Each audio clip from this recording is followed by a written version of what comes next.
एक बार एयरपोर्ट पे जाना था, अर्ली मॉर्निंग, कुछ चॉइस नहीं था, गाड़ी नहीं थी मेरे पास तब, तो मैंने गाड़ी मंगाई, तो ये महाशय आए।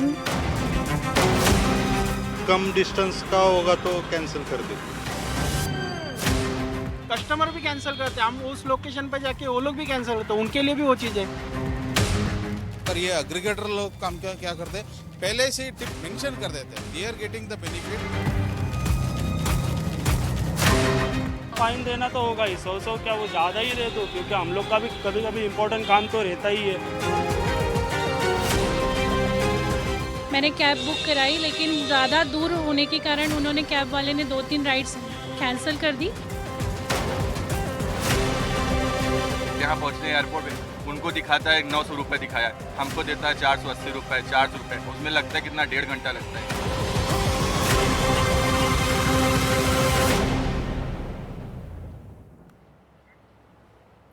और अब एनडीटीवी इंडिया की मुहिम, हर रविवार की तरह आज भी हम आपकी परेशानियों से जुड़ी एक मुहिम लेकर आए हैं। आज की मुहिम का विषय है देश की बड़ी आबादी से जुड़ा हुआ, और ये कैब बुकिंग से जुड़ी समस्या है। कैब बुक करने के दौरान यात्रियों को खासी परेशानी होती है, जिसकी वजह से अचानक कैब का कैंसिल हो जाना होता है। इसको लेकर महाराष्ट्र सरकार ने सख्ती भी बनाई है। ऐसे में जरूरी है कि इस तरह का कानून देश के दूसरे राज्यों में भी लागू हो। इसी पर हमारी आज की मुहिम है, कैब कैंसिल किया तो जुर्माना। इस मुद्दे पर हम मुंबई, नागपुर, दिल्ली समेत उत्तर प्रदेश, बिहार के कई छोटे बड़े शहरों में जनता को होने वाली समस्या आपके सामने लेकर आएंगे। साथ ही अपने सहयोगियों की ग्राउंड रिपोर्ट्स भी, जो कैब कैंसिलेशन से जुड़ी हुई है।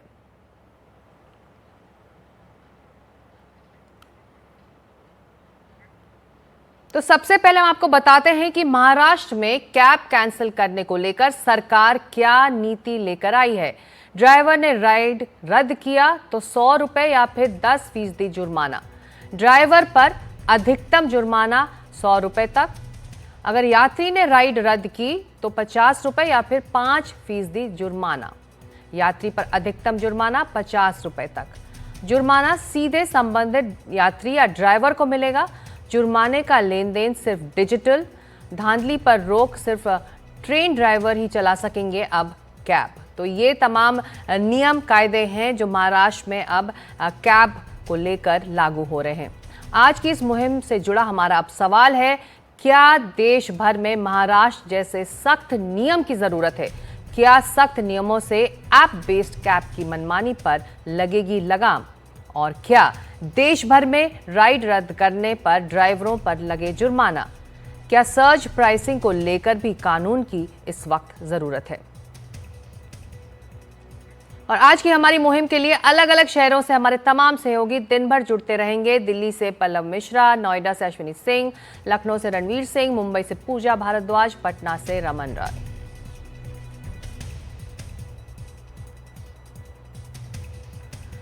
अब चलते हैं अलग अलग शहरों में। वाराणसी में कैब ड्राइवरों का क्या कहना है? ट्रैफिक की वजह से कई बार देर होती है, साथ ही कई बार कस्टमर्स गलियों में ले जाने की जिद करते हैं। इससे परेशानी कैब ड्राइवर्स को भी होती है। बनारस में ट्रैफिक बहुत है, ऑटो टोटो को लेकर हम लोग बहुत उलझन में रहते हैं। कस्टमर बार बार फोन करते हैं, उसमें डिस्टर्ब हो जाते हैं हम लोग। ऑटो टोटो में कहीं सड़ भी जाता है गाड़ी वाड़ी। ट्रैफिक को लेकर यहाँ थोड़ा से, यहाँ के जो अधिकारी लोग हैं, थोड़ा से जो ट्रैफिक चौराहे पे हैं, पुलिस को थोड़ा सा टाइट नहीं कर रहे हैं। अच्छा, बहुत लूज है। ग्राहकों को बड़ी परेशानी होती है। आप लोग कैसे बुलाने पे आते नहीं, जो कहते हैं कि ये इस रूट पर हम जाएंगे नहीं, जाके अब आते हैं उस पर कहते हैं इस रूट पर हम जाएंगे नहीं। नहीं, अब जैसे कि अब गली में जहाँ नहीं 100 मीटर वो पैदल नहीं जा सकते हैं। हम लोग की गाड़ी 10 लाख लेकर 50 रुपये बुकिंग मिलता है, 50 रुपये 60 रुपये बुकिंग। मजबूरी है कि चल रहे हैं हम लोग, और गाड़ी में बैठ जाएंगे तो पूछिए मत कि कैसा उनका स्थिति है, पूछिए मत, तो पूरा खरीद लिए हैं गाड़ी। तो इसमें आप लोगों की गलती नहीं है? नहीं, हम लोग की गलती थोड़ी नहीं, हम लोग की मजबूरी है कि हम लोग अच्छे से काम कर रहे हैं, उनका सर्विस दे रहे हैं, लेकिन उन लोग को ड्राइवर को कुछ समझते नहीं है। सोचते हैं कि पूरा खरीद ही लिए हैं, 50 रुपया बुकिंग कर लेंगे तो एसी चलाइए इतना कि जितना बचता नहीं उतना एसी में तेल ही फूकते रहते हैं हम लोग, परेशान ही रहते हैं हम लोग। उनका कहना है कि समय से आप लोग आते नहीं है। नहीं, समय से आते हैं, ट्रैफिक है तो समय से 5 मिनट दिखा रहा है तो 5 मिनट थोड़ी नहीं पहुँच जाएंगे, 5 का 10 मिनट भी लग सकता है। अब बुक कर लेंगे तो उसी फोन पे फोन करते रह जाएंगे, हम लोग डिस्टर्ब हो जाते हैं। जब हमें प्रॉफिट नहीं होगा तो हम सर्विस कैसे देंगे? आप ऑटो का किराया दोगे हमें और सर्विस दें हम आपको कैब की? ये तो कंपनी की गलती है। जी, कंपनी की गलती बिल्कुल है, मगर कस्टमर इसकी शिकायत करे ना। हम लोग के लिए तो कोई ऑफिस नहीं है, कोई ऑफिस कहीं ओला, हम लोग के कस्टमर पैसा भी नहीं देता है। यहाँ तक कि गाड़ी भी किडनैप करके भाग जा रहा है। कंपनी कोई जिम्मेदारी नहीं है, आप समझो। हम लोग जाएंगे सर 100 रुपये का भाड़ा लेके, वहाँ टेम्पू वाले आप जानते ही रिक्शा वाले रगड़ते हुए चलते हैं। एक तो पीला प्लेट देखते ही वो रगड़ देते हैं कि क्या करेंगे, ड्राइवर हैं, भले हम 10 लाख की गाड़ी लेके चल रहे हैं मगर हम ड्राइवर हैं सर। हम लोग तो थक चुके हैं। इतनी बड़ी समस्या है बनारस में सर कि हम लोग क्या बताएं आपको। अभी तो आप हमें अकेले में पाए हैं, हमारे बनारस में 200 भाइयों हैं, सबसे मिलवा देंगे, कोई सुखी नहीं है सर। तो सभी की परेशानी है। वैसे बनारस में स्थानीय निवासी ऐसे मामलों में एक्शन की मांग कर रहे हैं। एन मौके पे आपका ट्रेन का फ्लाइट का टाइम है निकलने का और उसने आपकी राइड कैंसिल कर दी, आप इंतज़ार कर रहे हैं, तो रिलायबिलिटी इस समय ख़त्म होती चली जा रही है और मेरे ख्याल से उनके ऊपर कोई एक्शन होना चाहिए। उनको अगर कैंसिल करना है तो शुरू में बोल दें हम नहीं जाएंगे, तो बुकिंग करने के बाद में फिर उसके बाद में आप ना आए तो ट्रैवल के लिए तो बड़ी समस्या है ये। एक्चुअली क्या है, अधिकतर तो वेटिंग टाइम बहुत ज़्यादा रहता है क्योंकि ट्रैफिक बहुत ज़्यादा रहता है, उस वजह से वेटिंग टाइम ज़्यादा लग जाता है। पर कभी बुक हो जाता है तो राइडर अधिकतर रिक्वेस्ट करता है कि आप राइड कैंसिल कर दीजिए, मुझे थोड़ा ज़्यादा या कम दे दीजिएगा पैसे, मैं अलग से आके ले जाऊँगा। सेफ्टी ब्रीच भी बहुत होती है उस वजह से, और क्या कैंसिल कर देता है राइडर अधिकतर आगे रह के खुद से कि नहीं इस रूट पे हम नहीं जा पाएंगे, ये दिक्कत वो दिक्कत, बहुत दिक्कत रहती है। तो कैब की सर्विस बनारस में कैसी है कुल मिला देखा जाए तो? बहुत ख़राब है, मतलब ड्राइवर्स की भी बहुत दिक्कत आती है। एक तो वो मनमाना पैसा चार्ज करते हैं, अगर किसी की अर्जेंसी है, कहीं पे किसी को इमरजेंसी में जाना है तो उस टाइम पे वो उनका फ़ायदा उठाते हैं और पैसा ज़्यादा चार्ज करते हैं। कहीं भी जा जल्दी करो, जैसे जो टाइम देते हैं उस टाइम पे नहीं, या लोकेशन जहाँ कहते हैं कि 10 मिनट 5 मिनट में आ रहे हैं और काफ़ी टाइम दूर रहते हैं, तो ये सब परेशानियां हो रही। जिस हिसाब से सुविधाएं हैं लेकिन उस हिसाब से परेशानियां बहुत ज़्यादा। बनारस में सर्विस तो बहुत ही ख़राब है। पहला तो बनारस में जाम होता है, उसके वजह से लेट ये लोग ऑलरेडी करते हैं। उसके ऊपर से ये लोग क्या करते हैं, जब आते हैं तब ये लोग का जो कमीशन रहता है, कमीशन की वजह से ओला को जो कमीशन देना पड़ता है, इसलिए वो लोग बोलते हैं कि राइड कैंसिल कर दो, हम आपको छोड़ देंगे, जितना पैसे आप मेरे को दे दो। तो उस वजह से बहुत ज़्यादा दिक्कत होता है कि राइडर को भी, हम लोग का क्या बोलते हैं, नॉर्मल इंसान को भी राइडर बहुत ज़्यादा फर्जीबाजी भी करता है और सर्विस बहुत ही ज़्यादा बेकार है। और घुमा हर रूट पे जाता है, हर रूट पे जाता है, लेकिन ये लोग कोशिश करते हैं कि अलग रूट से लेके जाने के लिए ताकि पैसा ज़्यादा चार्ज कर पाए, ये बहुत ज़्यादा कॉमन है। और इसी मुद्दे पर हमारे सहयोगी पल्लव मिश्रा ने शहरी विकास मंत्रालय के पूर्व सचिव सुधीर कृष्ण से बात की, तो उन्होंने कहा कि कैब कंपनियों की मनमानी के खिलाफ सरकार को एक्शन लेना चाहिए, साथ ही इसमें कंज्यूमर फोरम को भी एक्शन लेना चाहिए। एक तो ये है कि जो फेयर है वो काफ़ी बदलते रहते हैं, लगभग 2 गुने तक बढ़ जाते हैं। कानूनी दृष्टि से देखें तो सर्ज प्राइसिंग चल पड़ा है बहुत समय से। जब डिमांड ज़्यादा है तो सर्ज प्राइस के नाम पर फेयर बढ़ाते हैं, लेकिन अगर ये समस्या बढ़ती जा रही है तो एक तरफ कंज्यूमर कमीशन जो है, कंज्यूमर फोरम, और दूसरी तरफ जो ट्रांसपोर्ट अथॉरिटी है, रीजनल ट्रांसपोर्ट अथॉरिटी, वो इस मुद्दे पर मनन करेंगे, ऐसी हम आशा कर सकते हैं। और हम चाहते हैं कि वो जनता उनके पास अपनी शिकायतें भेजे। कैब के चालक हैं वो राइड एक्सेप्ट करने के बाद राइड कैंसिल भी कर दे रहे हैं शुरू होने के पहले ही, या जब राइड चल पड़ी है समाप्त हुई तो एक्स्ट्रा पैसे की भी डिमांड करते हैं। तो ये सब चीज़ें अनएथिकल हैं और मैंने पहले कहा ये कि इस पर बेशक कंज्यूमर कमीशन और ट्रांसपोर्ट अथॉरिटी को इस पर कार्रवाई करना चाहिए। जब हम ईज़ ऑफ डूइंग बिजनेस की बात कर रहे हैं तो सरकार के पर निर्भर रहे बगैर, सरकार के हस्तक्षेप के बगैर, ये जो कंपनियां हैं, एग्रीगेटर हैं, ओला उबर जैसे, इनको चाहिए कि स्वयं ही वो पब्लिक ग्रीवांस रिड्रेस की एक व्यवस्था करें और ऐसी समस्याएं ना आए उसका निस्तार करें, और जहां शिकायतें आई हैं उस पर जनता को फ़ौरन सहूलियत दें, कॉम्पनसेशन दें उसको। ये उनको खुद कार्रवाई करनी चाहिए, बजाय इसके कि वो आशा करें कि लोग कोर्ट कचहरी जाएंगे और डिस्ट्रिक्ट कलेक्टर हो या ट्रांसपोर्ट अथॉरिटी हो या कंज्यूमर फोरम हो, इनके पास जाएंगे। और इसी मुद्दे पर चर्चा करने के लिए हमारी मुहिम से जुड़ रहे हैं 2 खास मेहमान। अनंत कुमार नेशनल चेयरमैन है CCI और सत्या मूले हैं वकील सुप्रीम कोर्ट। आप दोनों का स्वागत इस मुहिम में। अनंत कुमार जी, अगर मैं आपसे शुरू करूं, सारे जानकार कह रहे हैं, जो कंज्यूमर कह रहे हैं कि जो हमारे साथ ये हो रहा है अनएथिकल है, इससे रोज़ की दिक्कत है, लेकिन इस मुश्किल पर लगाम क्यों नहीं लग पा रही?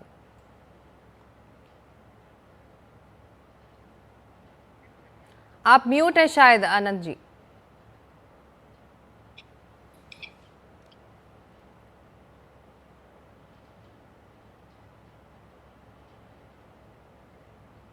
हम कोशिश करेंगे आनंद जी से बात करने की। सत्यमूल्य जी, जो बात हमसे कुछ देर पहले हम जानकारों से हमने बात की, उन्होंने कहा कि एक अनएथिकल चीज़ है जो प्रेवलेंट है और कैब ड्राइवर्स और कशमकश ये कंज्यूमर्स के बीच होती है, इसलिए सरकार को भी एक्शन में आना चाहिए और कंज्यूमर फोरम्स को, कंज्यूमर्स को भी अपने अधिकारों को लेकर जागरूक होना चाहिए, लेकिन काम होता दिखाई नहीं दे रहा है। सत्या जी। जी बिल्कुल, इस चीज़ की बहुत ज़रूरत है कि रेगुलेशंस और कड़क किए जाए और स्ट्रिक्ट किए जाए, क्योंकि अभी जो महाराष्ट्र ने जो कदम उठाया है उसमें सेक्शन 93 मोटर व्हीकल्स एक्ट 88 के तहत गाइडलाइंस जारी करने के अधिकार है राज्य सरकार को, और उस अधिकार के तहत अभी जो नियम लाने की कोशिश की जा रही है उसमें राइट टू फेयर प्राइसिंग है, राइट टू ट्रांसपेरेंट प्राइसिंग है, सेफ्टी है, और अभी उसमें नई जो पहल की गई है कि अगर कोई कैब ड्राइवर कैंसिल करता है तो 10% या मैक्सिमम 100 रुपया जुर्माना, और अगर कोई क्लाइंट कैंसिल करता है तो 50 रुपीज़ मैक्सिमम 5% जुर्माना। ये बहुत ही वेलकम मूव है। अभी इसमें हो ऐसा रहा है कि बिकॉज ये सब अभी ये ऐप बेस्ड है, तो ये पूरा कॉन्ट्रैक्ट जो होता है ये कैब राइडर और कैब ड्राइवर के बीच में हो रहा है। बाकी जो कंपनी होती है, ओला है, उबर है, इनके जैसे बहुत सारे ऐप है, ये सिर्फ वर्चुअली ऑपरेट कर रहे हैं। बट लेकिन अभी जैसे ये कैंसिलेशन या फॉर एग्जांपल उनका जो बिहेवियर है, उनका रेगुलेशन अगर आ जाता है तो एक कदम सही तरफ जा रहे हैं, ऐसे बोल सकते हैं। तो रेगुलेशन और ज्यादा सख्ती से लागू। अनंत कुमार जी, जागरूक कंज्यूमर्स को भी होना पड़ेगा और बार बार अपने अधिकारों को लेकर बात रखनी होगी।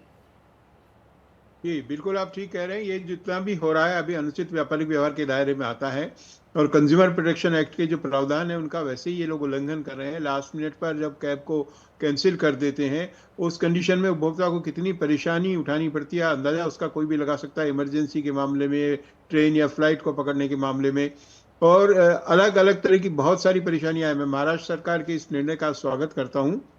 और पहले भी जब कंज्यूमर कैब को कैंसिल कराता था, राइड को कैंसिल कराता था, तो उस पर जुर्माना लगा रही थी, लेकिन जब ड्राइवर कर देता था तो उस पर जुर्माना नहीं लगा रही थी, या जो जुर्माना उस पर लगता था वो कंपनी के पास जाता था, कंज्यूमर के पास नहीं आता था। तो एक बहुत बढ़िया निर्णय महाराष्ट्र सरकार ने किया और इसको पूरे देश में लागू किए जाने की जरूरत है। जो केंद्रीय उपभोक्ता संरक्षण प्राधिकरण है वो पहले से ही कुछ मामलों की जांच कर रहा है। ऐसी शिकायतें आई थी कि अगर किसी कंज्यूमर की बैटरी खत्म होने वाली होती है तो ये कीमत उसकी बढ़ा देते हैं, क्योंकि उसके पास ऑप्शन नहीं होता। और भी बहुत सारी अनफेयर ट्रेड प्रैक्टिसेस जो इनकी तरफ से कैब सर्विसेज की तरफ से दी जाती है मनमानी कीमतों के संबंध में, उनकी भी बहुत सारी शिकायतें हैं।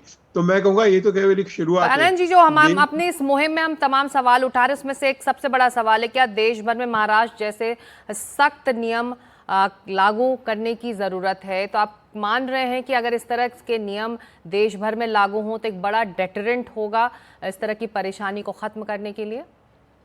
जी, मैं देश भर के उपभोक्ता संगठनों के राष्ट्रीय परिसंघ का चेयरमैन हूँ। 500 उपभोक्ता संगठन हमारी साथ हैं और हम सबकी तरफ से डिमांड रख रहे हैं, भारत सरकार को भी लिख रहे हैं कि इसके अनुरूप नियम बनाए जाए और पूरे देश में सख्ती के साथ इस तरह के नियम लागू किए जाए। जी, तो आप कह रहे हैं कि सख्ती के साथ इसे लागू किया जाए। महाराष्ट्र में ये नियम लागू हो चुके हैं, देश भर में ये नियम लागू होंगे तभी एक बड़ा डेटरेंट ये बन सकता है और आम लोगों की, आम पैसेंजर्स की जो दिक्कत है वो कम हो सकती है। नागपुर में भी लोग ऐप बेस्ड टैक्सी से परेशान हैं। हमारे सहयोगी संजय तिवारी ने कुछ महिला यात्रियों से बात की, उनसे अपनी परेशानी साझा की है उन्होंने।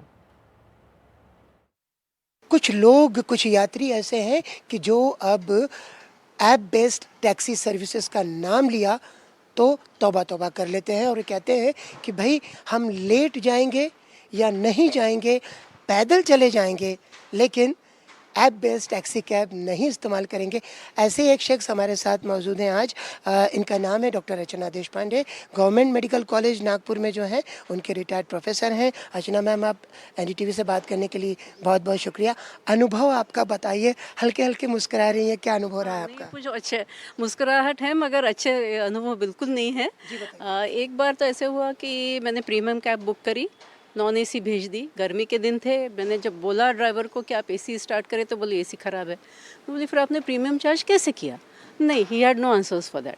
वो इशू बाद में मैंने डी लॉक किया तो उनका वो टेप्ड मैसेज और ऑप्शन दबाते जाओ अल्टीमेटली नथिंग हैपेंड। मुझे हिंगना जाना था तो मैंने कैब बुक कराई, लेकिन ज़्यादा दूर होने के कारण उन्होंने कैब वाले ने 2-3 राइड्स कैंसिल कर दी और उसका कैंसलेशन चार्जेस मुझे ही पे करना पड़ा। तो ड्राइवर्स की जो है वो स्क्रीनिंग होना बहुत ज़रूरी है, क्योंकि अलग अलग शहर से यानी अलग अलग जगहों से वो ड्राइवर मतलब आते हैं, तो उनकी कई बार उस तरह से मतलब तहकीकात वगैरह नहीं की जाती है, तो वो की जाए ताकि हमारी जो लेडीज़ कस्टमर है मतलब वो रात में भी सेफली ट्रैवलिंग कर सके। और इस मुद्दे को लेकर हमारे सहयोगी पल्लव मिश्रा ने बात की है सुप्रीम कोर्ट के वकील विराग गुप्ता से। उन्होंने कहा है कि ये नियम देश भर में लागू होना चाहिए। साथ ही उन्होंने बताया कि 6 साल पहले केंद्र सरकार ने कैब कैंसिल होने पर जुर्माने की बात कही थी, पर उसका पालन नहीं हो पाया है। इस वक्त हमारे साथ विराग गुप्ता हैं, सुप्रीम कोर्ट में वकील हैं और साइबर लॉ के एक्सपर्ट हैं। सीधा उनसे बातचीत करते हैं। सर, ओला और उबर को लेकर जिस प्रकार से महाराष्ट्र सरकार ने एक आदेश दिया कि अगर वो लोग राइड कैंसिल करते हैं तो उनको अब 100 रुपये फाइन इम्प्लीमेंट होगा उनके ऊपर, और ये प्रक्रिया देश में धीरे धीरे अन्य राज्यों में भी लागू होगी। देखिए, एक अच्छी शुरुआत है और इसको कायदे से पूरे देश में बहुत पहले लागू हो जाना चाहिए था। 2019 में मोटर व्हीकल एक्ट में बदलाव हुआ था और उसकी जो धारा 93 के तहत मोटर व्हीकल के जो टैक्सी एग्रीगेटर गाइडलाइंस थी वो बनी थी, और उसमें ये नियम था कि अगर ये राइड्स कैंसिल होंगी तो 100 रुपये की पेनल्टी लगेगी। वो जिसको कि अगले उसमें एडजस्ट कर देते हैं। तो उसके अनुसार महाराष्ट्र ने जो नियम बनाया है, कायदे से देश के हर राज्य में केंद्र सरकार के उन नियम का पालन होना चाहिए, जिससे लाखों करोड़ों ग्राहकों को फ़ायदा मिल सके।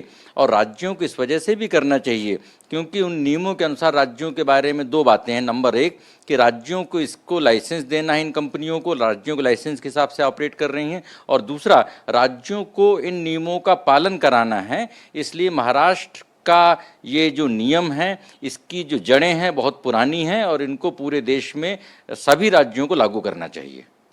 कि ओला उबर जैसे जो ऐप्स हैं, वो ऐप्स केंद्र सरकार की साइबर नीति के अनुसार कि जो 7वीं अनुसूची है उसमें केंद्र सरकार का विषय है, लेकिन ये जो गाइडलाइंस हैं, नियम, इनको राज्यों को पालन करना है। तो इसमें पहली दिक्कत ये है कि नियम राज्यों को पालन करना है पर अधिकार केंद्र सरकार के पास है। दूसरा, इन नियमों के अनुसार इन कंपनियों को आईटी एक्ट का पालन करना है, आईटी इंटरमीडिएट रूल्स उनका पालन करना है।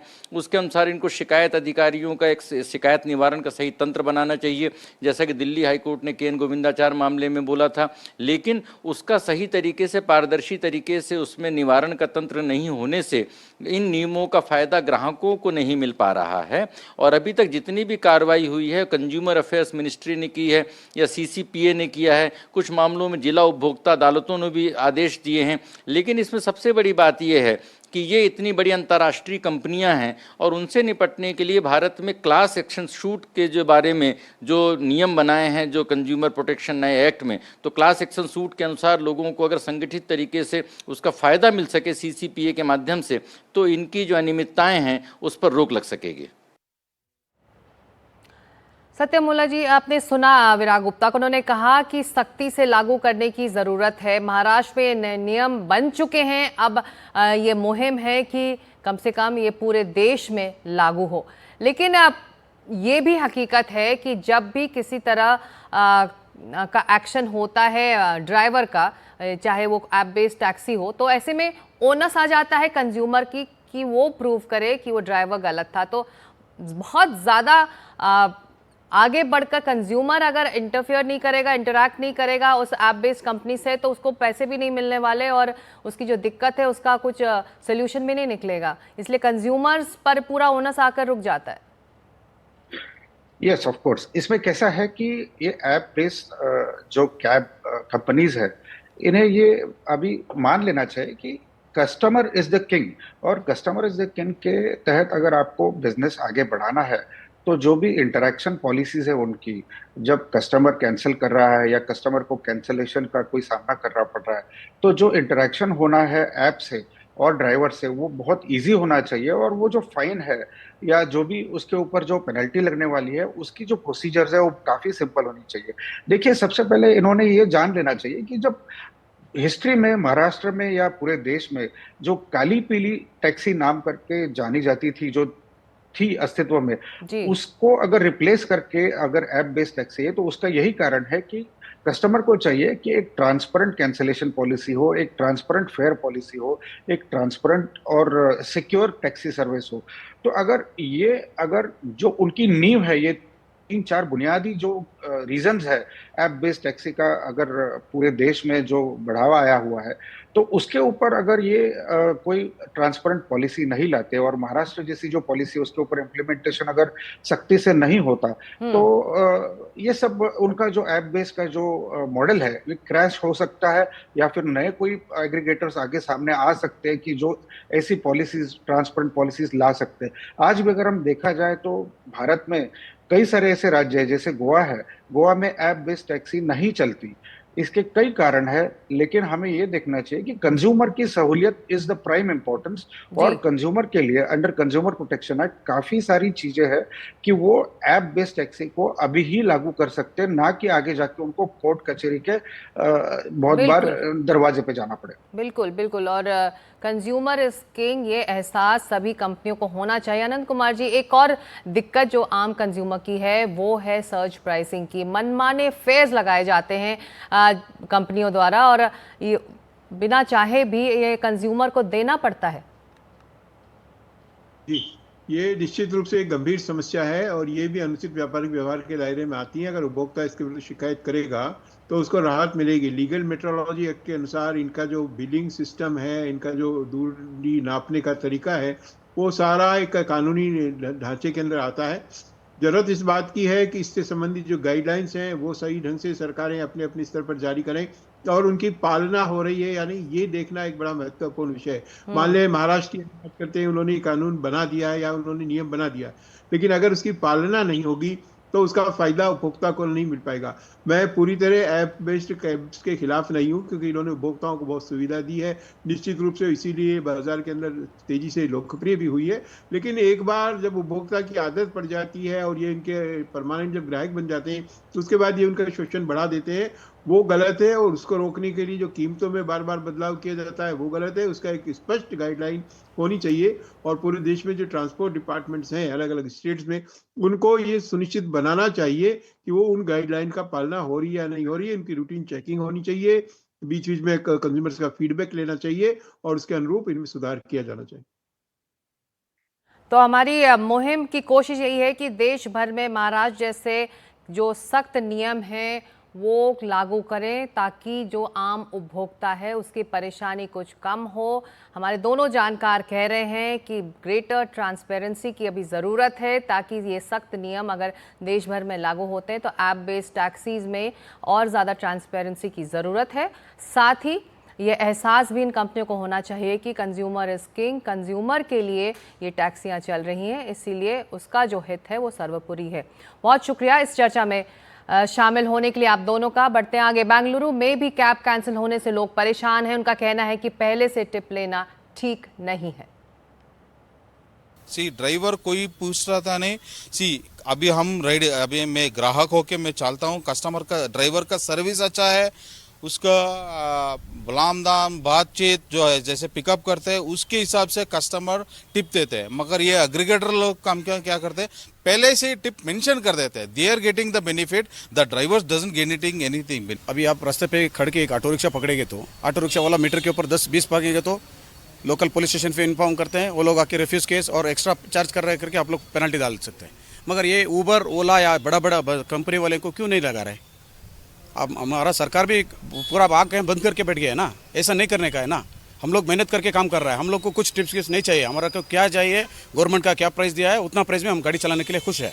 सर ऐप में तो रिफ्लेक्ट नहीं होता है सर, वो जो क्या हो जाता है बाद में कस्टमर वो जो जाने वाला टाइम पे वो जो बोलता है, वो जो मैंने टिप डाला है वो आपको आया क्या, वो पूछता है, वो हमारे को नहीं आता। वो जो क्या एग्जैक्ट प्राइस है वो जो मेरे को दिखाया वो 340 रुपये दिखाया, तो वो 340 रुपये ही आता है। वो जो किलोमीटर तरफ से वो बरोबर रहता है।